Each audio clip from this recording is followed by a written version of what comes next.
All right, hi everybody. So we'll now be starting our lecture on the integumentary system and the circulatory systems. So starting off looking at a diagram of the skin. The skin is the largest organ in the body. It plays a lot of different roles, okay, and we'll kind of explore each of those here. But it is a protective barrier, so it has a role related to immunity. It helps with thermoregulation. It has sweat glands, which is essentially how it does that. And it's also important for sensory. It has many different types of sensory receptors embedded into it. Now, looking at this diagram, you'll see that our skin really has three different layers. We have the epidermis, dermis, and hypodermis. The dermis and hypodermis are vascular. The epidermis does not have any vascularity to it. And the epidermis itself is further divided into 4 or 5 layers depending on where you are looking. Okay, so start with the epidermis. We have the stratum corneum. That's the most external. In the areas of the body where there is what we call thick skin, so realistically it's the palms of the hand and the soles of your feet, will have the stratum lucidum. Everywhere else in the body does not have this layer. Then we have the stratum granulosum, stratum spinosum, and the stratum basale. The basale is the most metabolically active component of the skin. It essentially is what divides to create more epithelial tissue for the upper layers. Another thing that is within the epidermis are melanocytes, and melanocytes create the substance melanin, and melanin is what gives hair and skin the different shades that we have. Realistically, a lot of the magic of our skin happens with the dermis. That's where the vascularity is. That's where the nerve sensory receptors are. It's where the hair originates, the sweat glands, etc. There are 2 subdivision layers of the dermis. There's the papillary layer and the reticular layer.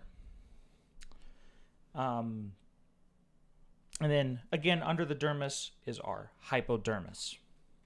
So, going through some of the accessory organs, we have hair. Hair itself is primarily made up of a protein called keratin. It's tough, and it gives it that the feel that hair has. The hair itself grows out of the hair bulb, which will extend through the dermis and out the epidermis. This area they call the hair follicle, so the space that's actually occupied by the hair. And then every hair will have a accessory muscle attached to it that are called the erector pili, and that is what makes hair stand up on end.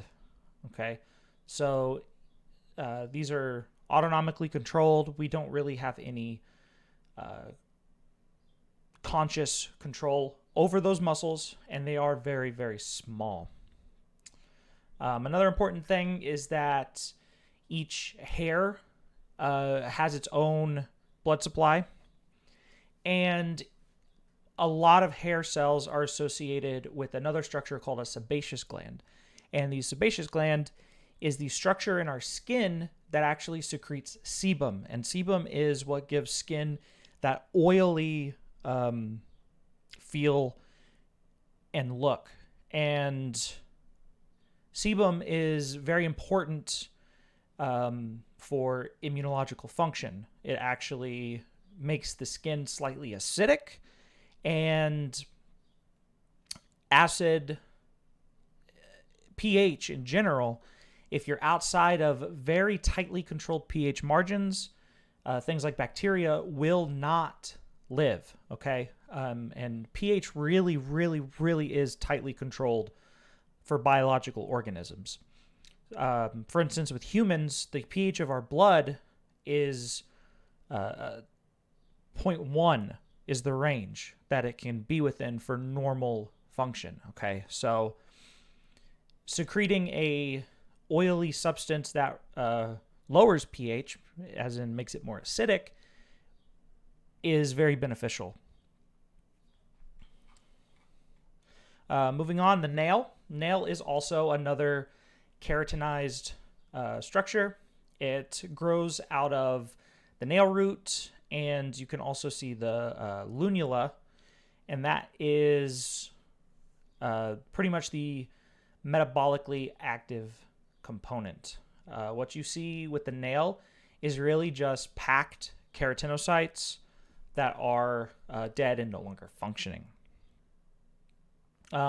Just like the rest of the skin, the stratum basal is really the layer that gives rise to all of the keratinocytes that form this. Sweat glands. So we have two different types of sweat glands, and they produce slightly different substances, but in general, just know that there is a gland with a duct that goes to the surface of the skin, and they release their products. Now, a big thing to remember, sweat is more than just water. It contains salts, and it also contains waste products. Okay, so believe it or not, the same substance that makes up our urine, urea, is also removed via sweat glands, just in a much, much lower concentration. So sweat also serves that purpose of removing waste products from the body. But it's incredibly important for thermoregulation. So when the sweat is on the surface of the skin and it evaporates, that actually causes a removal of energy in the form of heat from the skin. So it removes heat from the skin, okay? Because again, a lot of this goes back to the very basics of physics and biochemistry, and in this case, the law of thermodynamics. You know, energy cannot be created or destroyed; it's only converted. And in this case, we're essentially converting it. Okay. So moving on. So some disorders. We will see some disorders within this. There are pictures. But the first thing we're really going to talk about are cancers of the skin. So one of the first ones is a basal cell carcinoma. These come from the stratum basal, as the name would imply, and it's the most common of all cancers in the United States. Just like other skin cancers, it's related to UV rays, but it's also possible to get it as a secondary adverse effect from something like radiation therapy. With a lot of these skin cancers, they kind of look like open sores that just don't heal, okay? And that's a big thing to consider, especially in younger people. When you look at these things, they just look like a very minor open wound that hasn't healed, okay? So people will come in and say, hey, you know, I've had this on my arm for 3 months now, and it doesn't look like it's getting any better. So this type of cancer can spread, but it tends to not be as extreme as some other cancers. Then we have squamous cell carcinoma. This is associated with keratinocytes.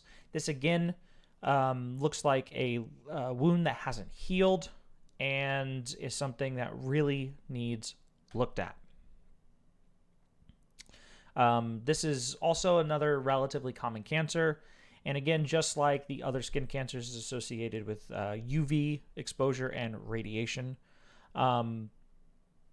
Typically, you know, these things can be surgically excised, or cryosurgery can be performed.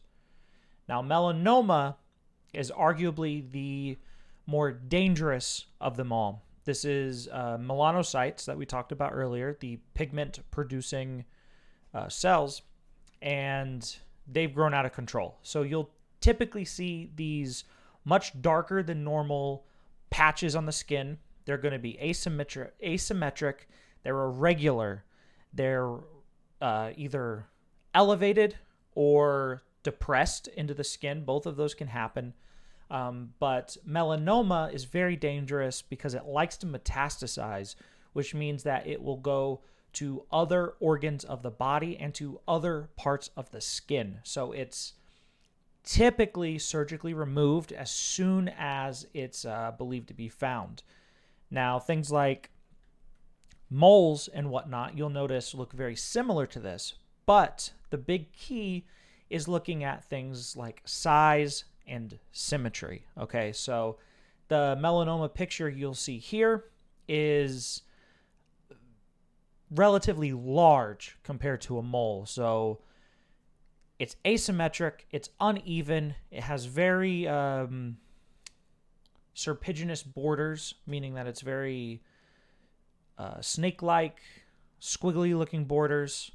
And again, all of the things that I've talked about fit the acronym ABCDE, which is commonly used as a checklist. If you've got a couple of these things, they might just perform a quick excision of something like this. Because even if it's not melanoma, it still presents characteristics that are similar to a aggressive type of cancer. Okay. Now, non-cancerous disorders. Eczema. It's simply a allergic reaction. Skin gets dry and it kind of looks like a rash. A lot of the symptoms are swelling of the skin. The skin will flake and peel. And for individuals who give in to the itchy sensation, they actually tend to scratch themselves until they bleed. This is typically associated with allergic reactions to dust mites, but there are other things that do this. Okay.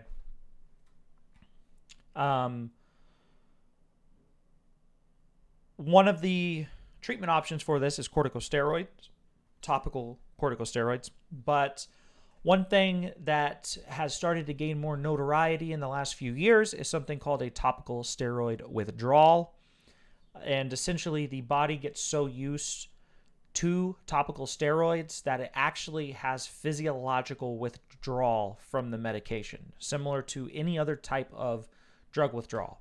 And it actually leads to essentially an extreme case of eczema. Okay.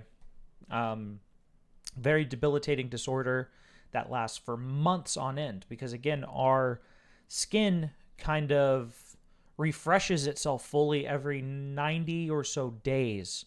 So when we have conditions like this, it can take months for them to actually heal properly. Next, acne, a very, very common condition.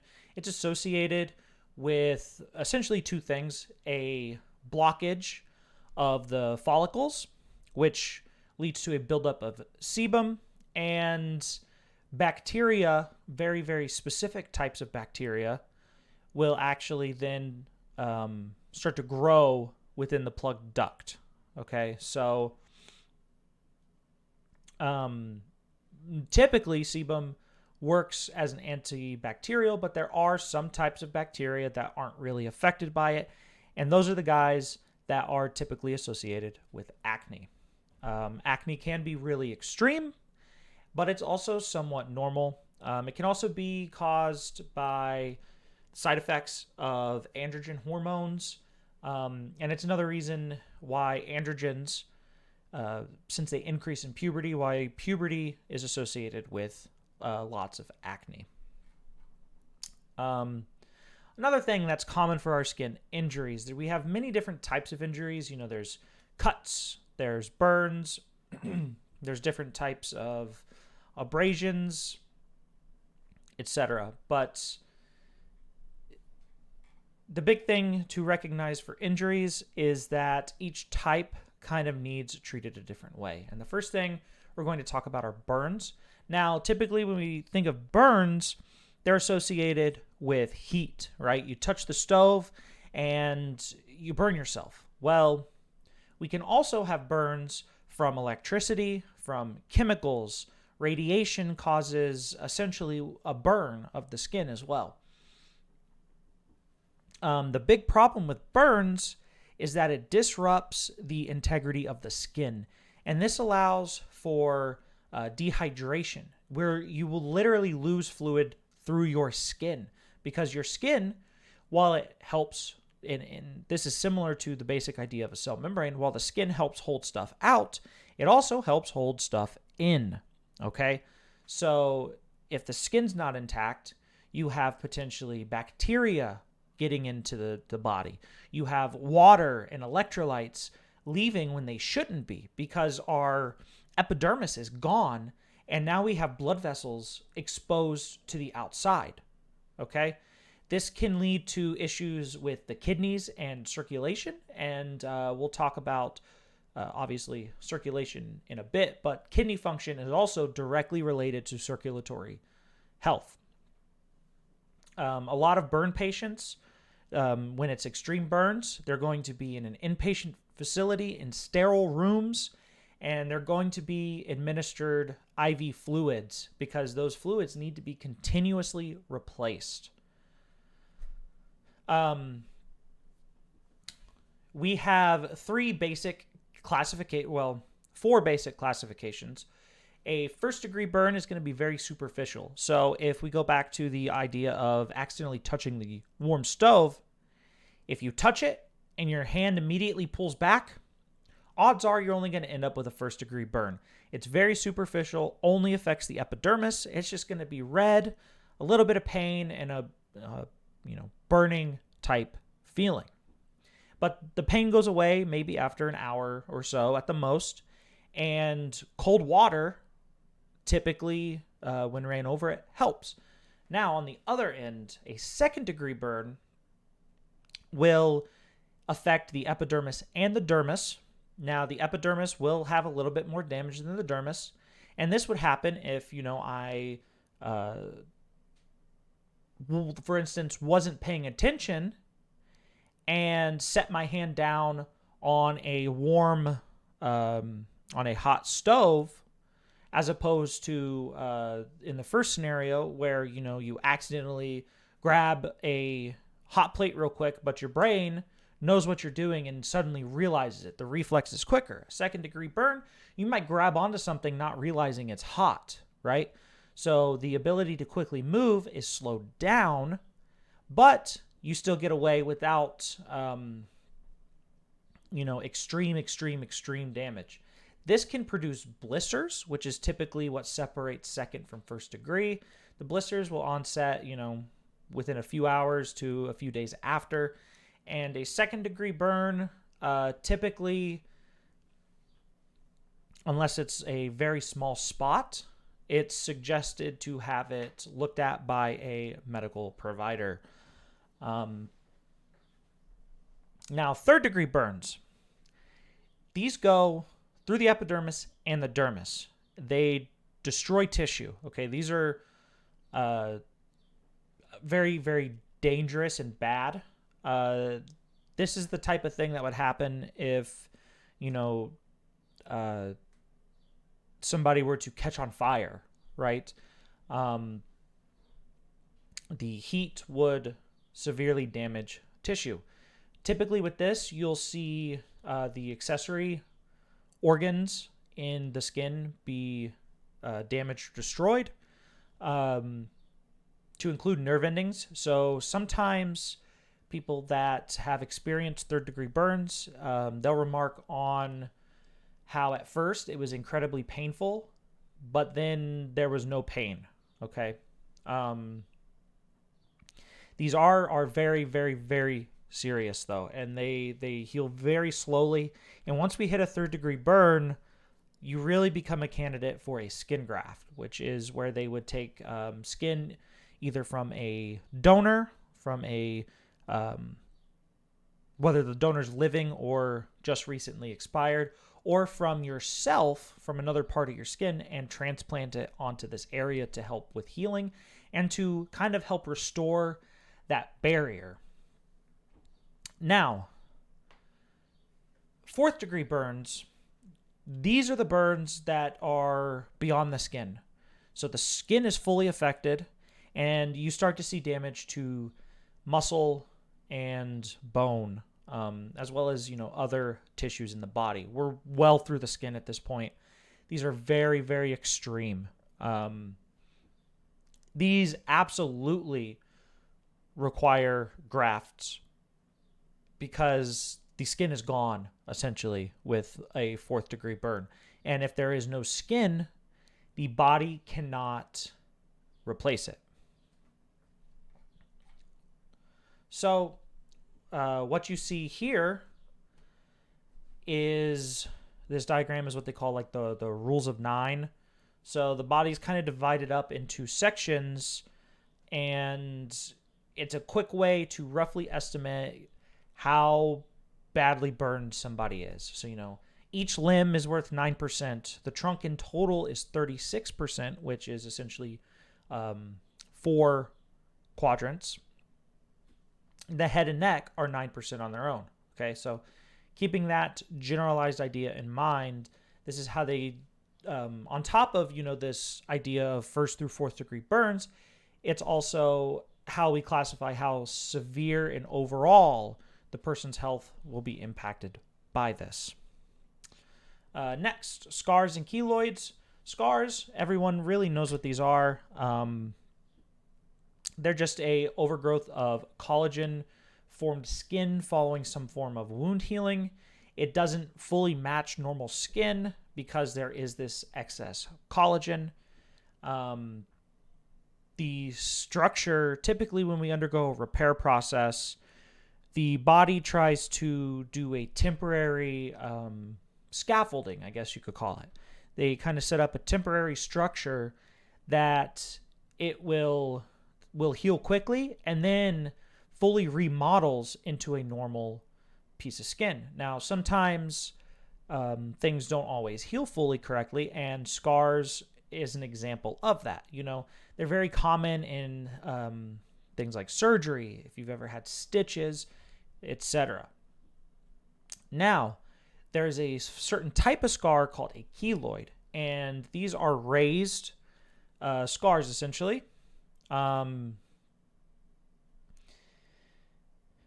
then we have also atrophic scars, so scars that have undergone atrophy. Those typically are the results of infection associated with acne and chickenpox or shingles.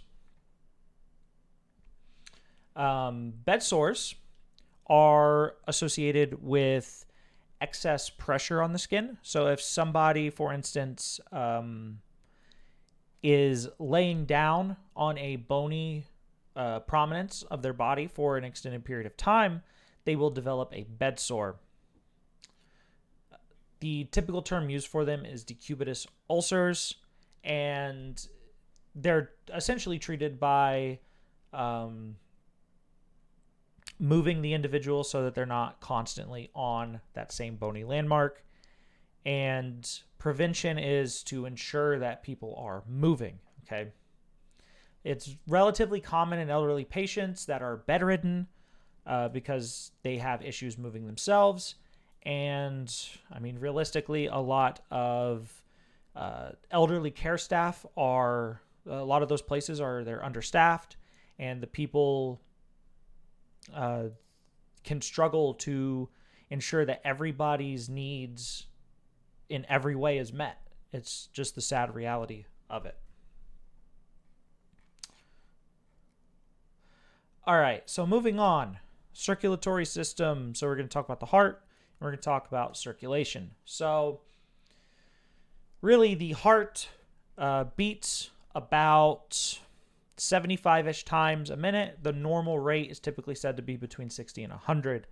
Its main job is to really push blood through the body. So our heart is going to be contained within what's called the mediastinum, which is a subdivision of our thoracic cavity. So it's your chest area. And when we look at the heart itself, this top portion is called the base. This bottom portion down here is the apex. All right. The heart has chambers to it. There are 4 chambers, and we can kind of see them all here. You have your right atrium there, right ventricle here, left atria here, left ventricle down here. Those are the 4 main those are the 4 chambers of the heart, and the blood flows through them in that order. So each side has 1 atrium, 1 ventricle, and between the atria and the ventricle, there is a heart valve. Okay, so on the right side, we have the tricuspid valve, meaning it has 3 cusps or components to it. This is slightly different from the left side of the heart, which has the bicuspid or mitral valve. This one has 2 different names, and you'll see them used both relatively regularly. But the name bicuspid tells us that it only has 2 components to it.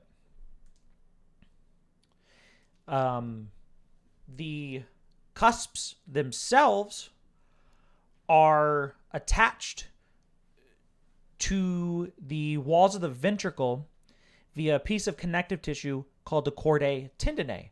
And the chordae tendineae have a small muscle at the very end of them that's called the papillary muscle. So the final connection to the heart wall is the papillary muscle.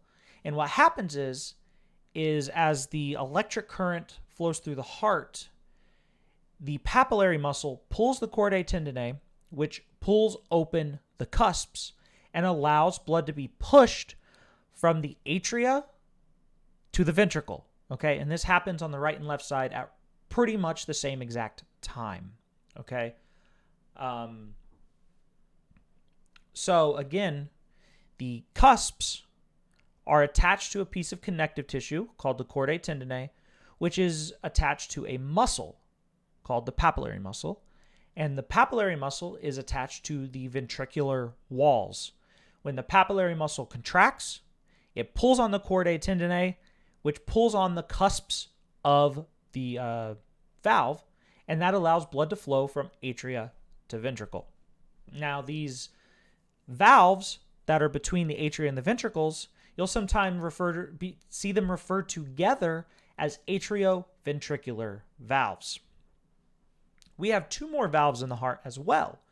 These are called the semilunar valves, and they are located at the pulmonary trunk entrance and the aorta entrance. So when the right ventricle contracts, blood is pushed from the right ventricle through the pulmonary semilunar valve. Okay? This is where blood goes to the lung. Now, when the left ventricle contracts, blood will be pushed through the aortic semilunar valve, where the blood enters the aorta to go to the systemic circulation. So it's going to the rest of the body. These are called semilunar valves because they kind of have a lunar-like shape to them. Each of them, the semilunar valves that is, has 3 cusps, and they're oriented slightly differently. Both of them have a right and a left, but the aortic has a posterior cusp, while the pulmonary has an anterior cusp. So, as I mentioned before, there's 2 circuits within the body. We have our pulmonary circuit, which is associated with the right side of the heart. So deoxygenated blood comes back in through the superior and inferior vena cava. That is blood that has been pumped already throughout the body and needs reoxygenated. It's come back through veins. So the venous return is into the superior and inferior vena cava, which goes into the right atrium. The right atrium contracts, pushes blood through the tricuspid valve into the right ventricle, which then contracts and pushes blood through the pulmonary semilunar valve into the pulmonary trunk and then into the pulmonary arteries.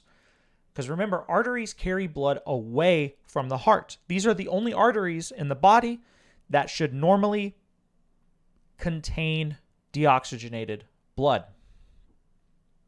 The blood goes through the lungs and it is reoxygenated. And this is a process that we will really dive more in depth to when we talk about the pulmonary system and the lungs specifically. But blood will then return via the pulmonary veins, which are the only veins that should primarily contain oxygenated blood, into the left atrium. And when the left atrium contracts, it goes through the bicuspid valve into the left ventricle. The left ventricle contracts, and the blood is pushed through the aortic semilunar valve to the aorta and systemic circulation. Okay? And so systemic circulation is associated with the left side of the heart. So we see further diagram of this here. It's very important to understand this pathway flow of the heart. Okay, it's relatively simple because it is pretty much a straight line path.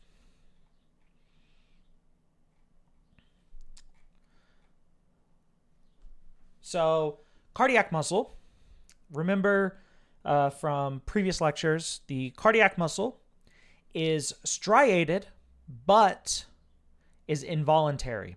Okay, it is controlled primarily by the myocardial conduction cells. In healthy individuals, these are primarily from the SA node, but it also is influenced by our autonomic nervous system. So,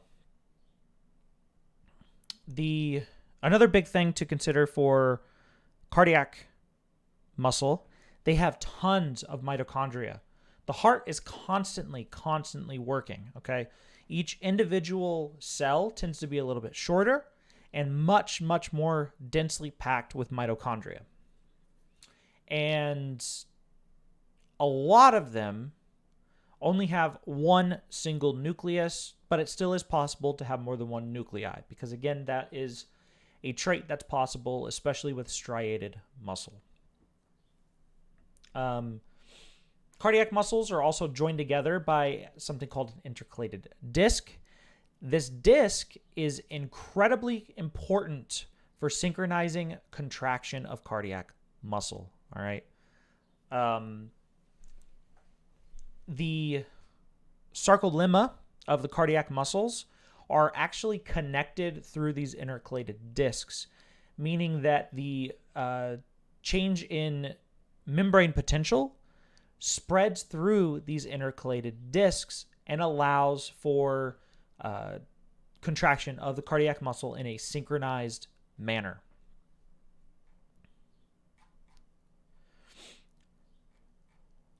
So, cardiac cycle. The big thing to consider here is the pattern of what's going to happen. All right, so essentially, the cardiac cycle will start in relaxation.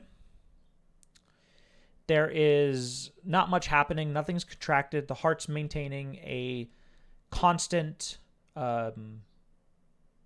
size. Then a action occurs that allows the ventricles to kind of relax further, and the atria and ventricles really start to fill with more blood. And these first two steps are essentially diastole. Okay, so when you're looking at blood pressure, the bottom number is diastole. Okay, so it's the pressure during diastole, which again is relaxation of the heart muscle. So the first real action happens when the atria contract. And as you see here on this diagram, you're seeing a EKG tracing. This is the standard sinus rhythm, and sinus being normal, nothing wrong with it. So the P wave is what represents atrial contraction, okay? Now, following that, we will have atrial relaxation occurring at the same time as ventricular contraction. So the atria has pushed blood into the ventricles. It now relaxes and the ventricles contract. This pushes the blood through the semilunar valves, okay? This is what we call the QRS complex. So the QRS complex primarily demonstrates ventricular contraction. Now, atrial repolarization occurs at the same time as well, but because ventricular contraction produces a much stronger electrical signal, we don't see it. It's hidden, okay? It's essentially added into this. So it's functionally not really able to be looked at. Following our ventricular contraction, we have ventricular repolarization and ventricular relaxation, and that's our T wave, okay? So the T wave shows us ventricular relaxation and repolarization. So the membrane potential is returning. With the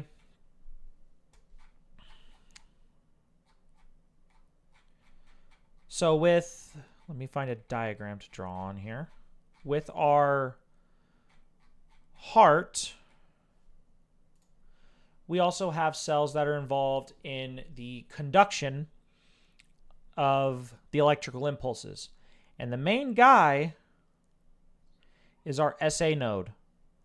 And that's right here on the right atria. It typically is very close to where the superior vena cava goes into the heart. So SA. SA stands for sinoatrial node. This is the natural pacemaker of the heart. All right.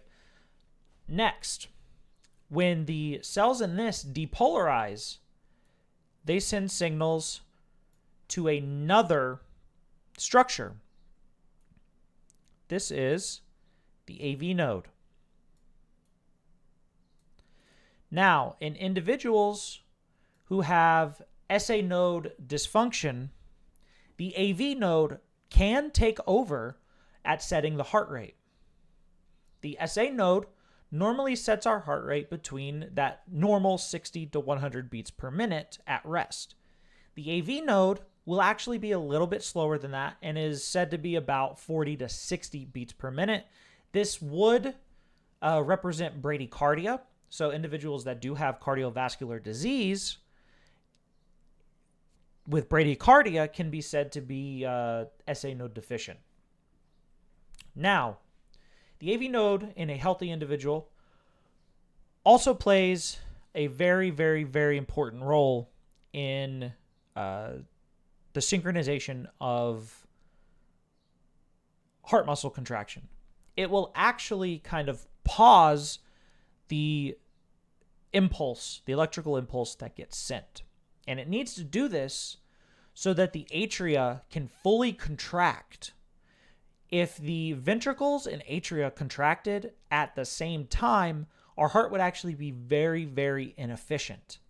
So we get a pause here at the AV node, and the AV node then sends out two separate branches that are called the bundle branches. Now, the bundle branches essentially carry the heart electrical impulses around the ventricular walls. They, in very, very, very extreme cases, if the AV and SA node are damaged, they can set the cardiac rhythm, but it's going to be under 40 beats per minute. Typically, I think they say 25 to 40 or so is what they can set at, but that's very, very low and borderline not compatible with life. Now, once it's gone around the bundle branches, we have final fibers that kind of branch off, and those are called Purkinje fibers. And in very, very extreme circumstances that, again, are pretty much non-compatible with life, the Purkinje fibers can set the heart rate at 15 beats per minute. So, SA node to AV node to bundle branches to the Purkinje fibers. That's essentially the pattern that the electrical impulse takes through the body.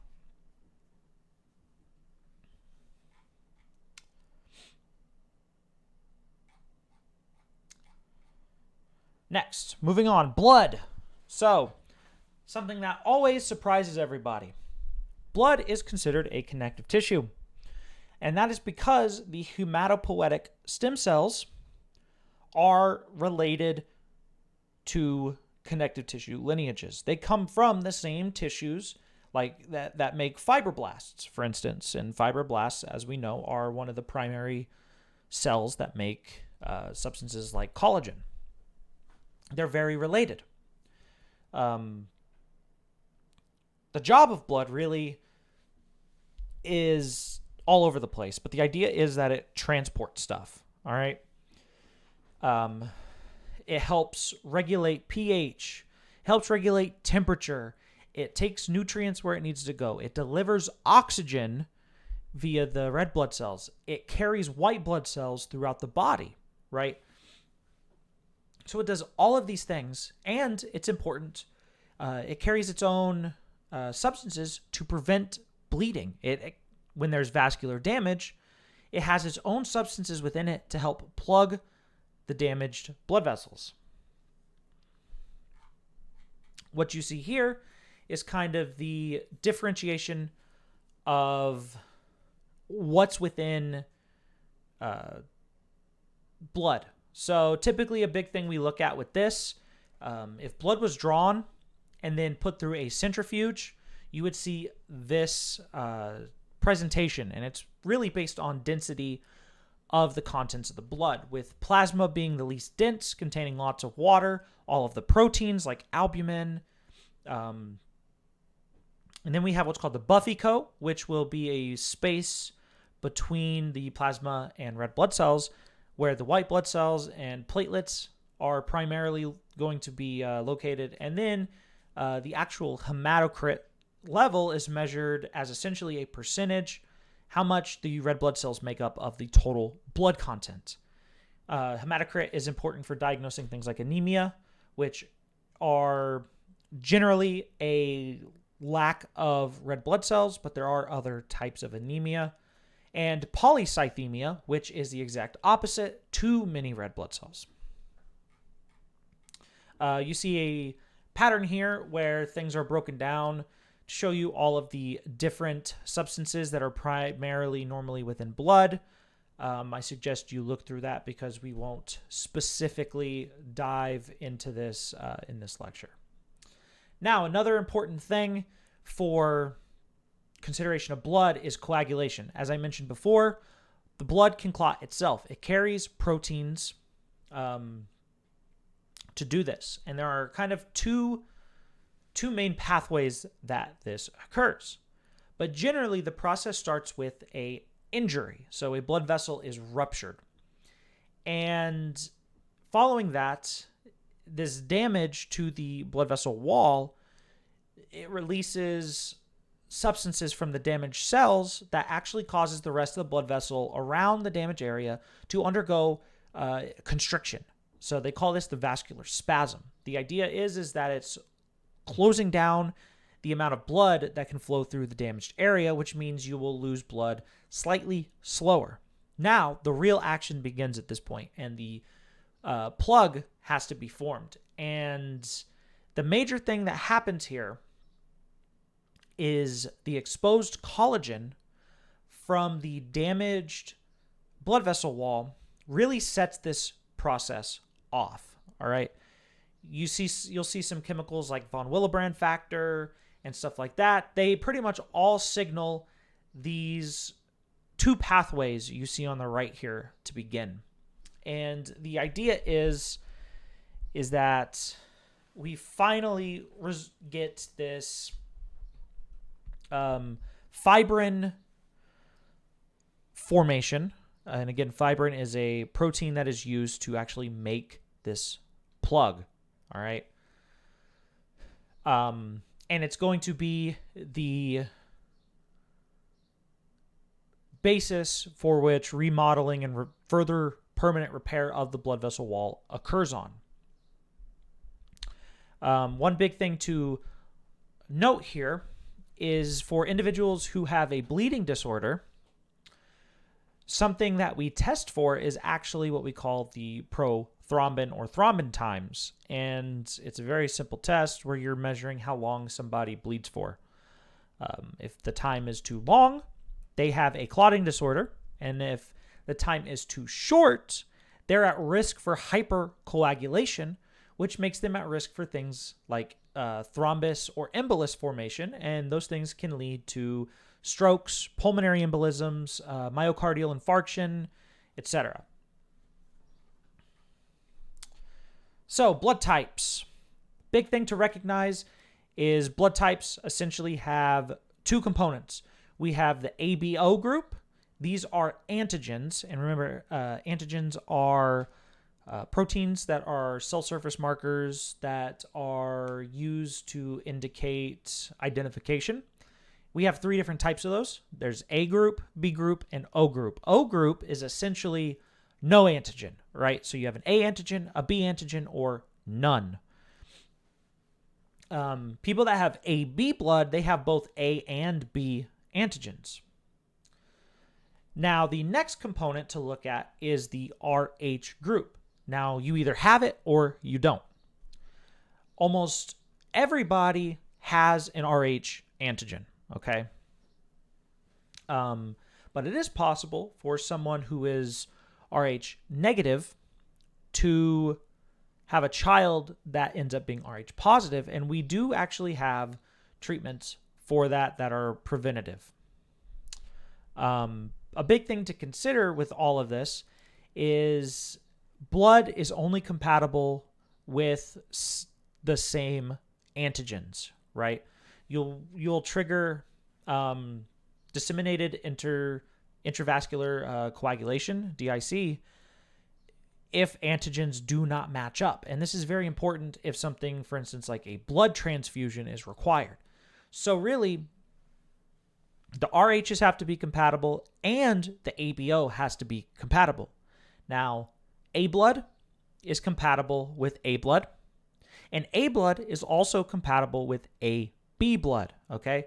The body recognizes both A and B antigens if you have AB blood. So you can have, as an AB individual, you can be given A, B, O, or AB blood, okay? So this, if someone is AB positive, they're considered the universal acceptor. If you're AB positive, all blood types can be given to you, okay? You will have no adverse reaction to any of the other blood types. On the other hand, individuals with O negative blood can only have O negative blood given to them. This is the most restrictive group, but O negative blood is considered the universal donor, okay? O negative blood can be given to everybody because, again, it has no AB antigen and it has no RH antigen, meaning all people can take O negative. This is why hospitals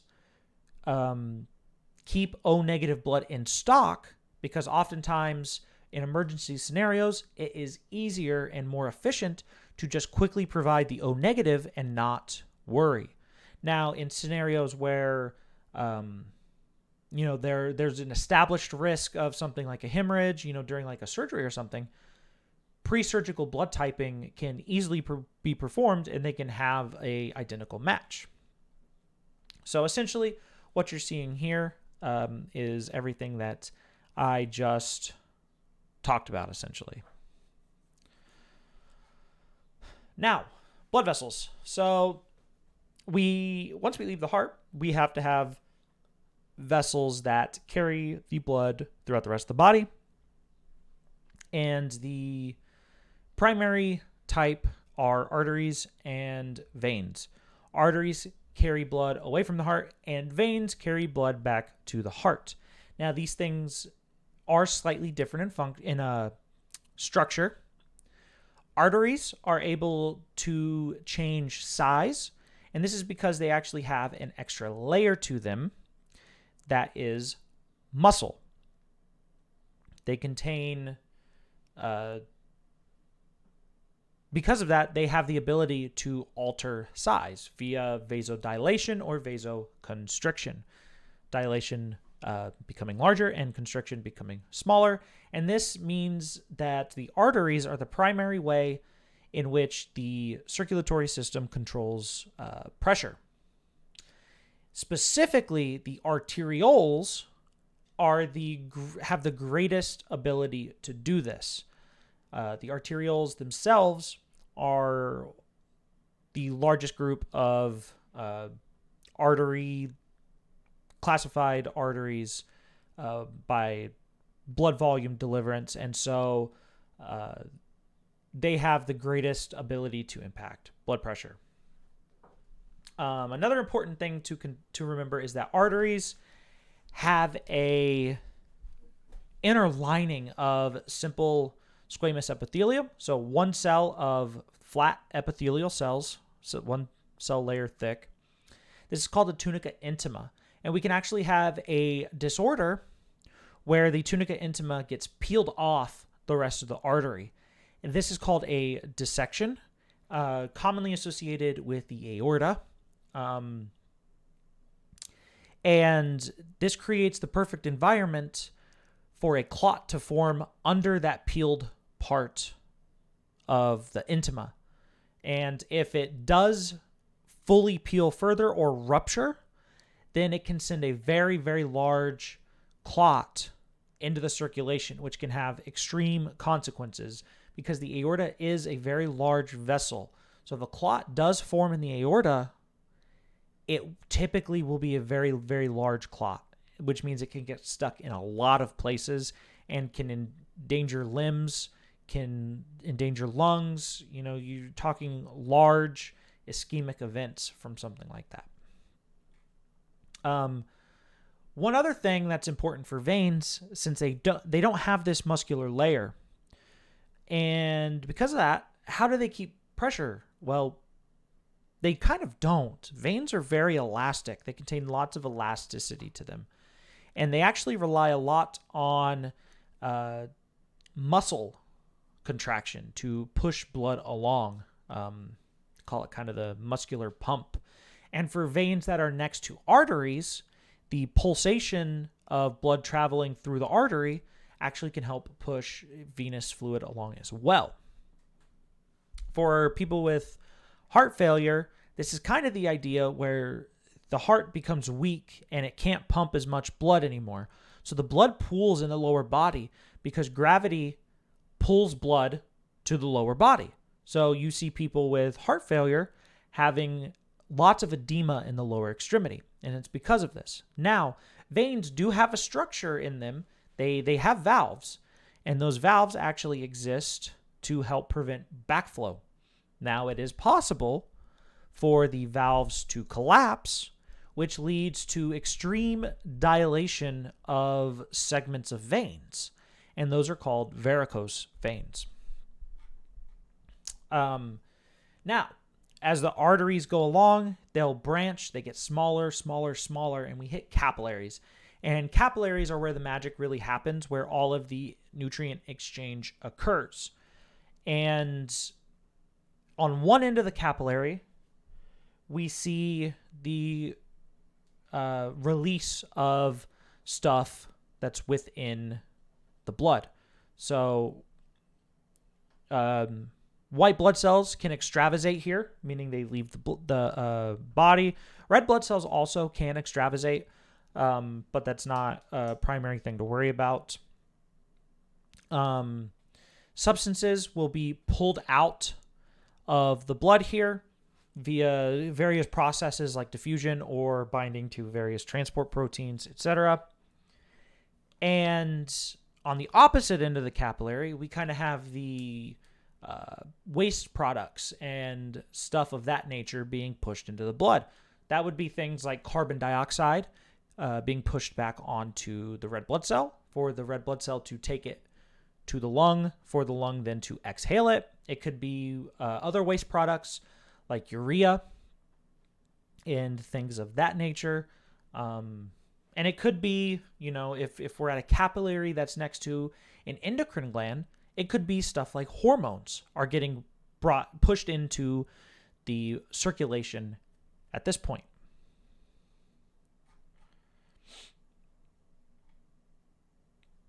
So, one other important thing to consider is that the heart itself has its own circulation. And these are actually the very first branches that come off of the aorta. These are the coronary arteries.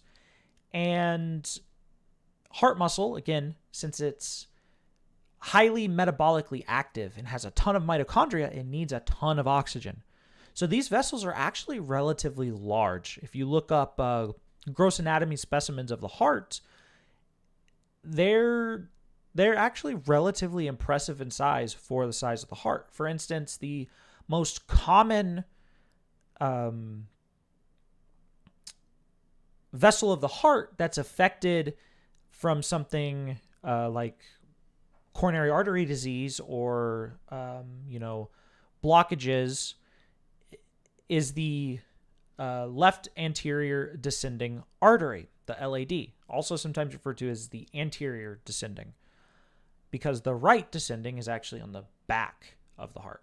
But it's the most commonly affected. Sometimes you'll also hear it referred to as the widowmaker. And this is where the idea of heart bypasses come in. So it's relatively dangerous because of the size of the vessels. You can't exactly necessarily put a stent into them or anything of that nature to reopen them back up once they're blocked. But what we can do is take a piece of vein from elsewhere in the body, or maybe even an artificial blood vessel, and actually stitch it around the blockage. And that is the way that a bypass is essentially done. So the idea is to try to return normal blood flow to the rest of the blood vessel that's still there. So they don't want to essentially make a new blood vessel. They're just literally bypassing the blockage. So when you hear people of having triple and quadruple bypasses, it's because they're having multiple different bypasses performed within the heart. And then again, this is very important because heart tissue will die relatively quickly, and that's a myocardial infarction, if it does not get oxygen supply. An important thing, really, as we've gone through all of this, right?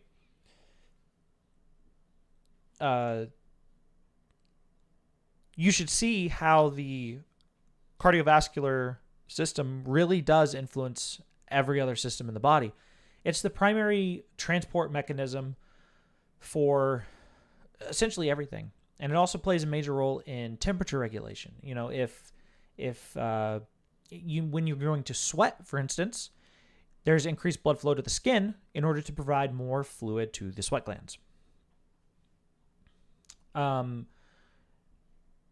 thing that I haven't mentioned yet either is with the digestive tract. So when substances are absorbed in the intestines, which again, we'll talk more in depth about that in that relevant lecture. But when those things happen, the blood actually it gets filtered first. So it's in pharmacology, they call it a first pass metabolism. And the blood is the nutrients and stuff that's absorbed by the intestines is then sent through the hepatic vein. And the hepatic vein is a major way in which nutrients enter the body from our digestive system. And the liver immediately filters that stuff and starts to metabolize things that may or may not be toxic, things that need to be altered metabolically before they can be used by other parts of the body. So again, that's our digestive system is playing a role in this. The kidneys are heavily influenced by blood pressure. In fact, high blood pressure can cause renal insufficiency, and that's something that we'll talk about later on, but without going too much in depth to it, the reverse can also happen, and the kidneys can directly influence the blood pressure as well. And that's often pharmacologically how we target blood pressure for hypertension. A lot of our drugs actually target the kidneys themselves to pull water out of the body, to pull sodium out of the body, which also results in more water being removed, to increase filtration, things of that nature. All of that happens because of the circulatory system, essentially.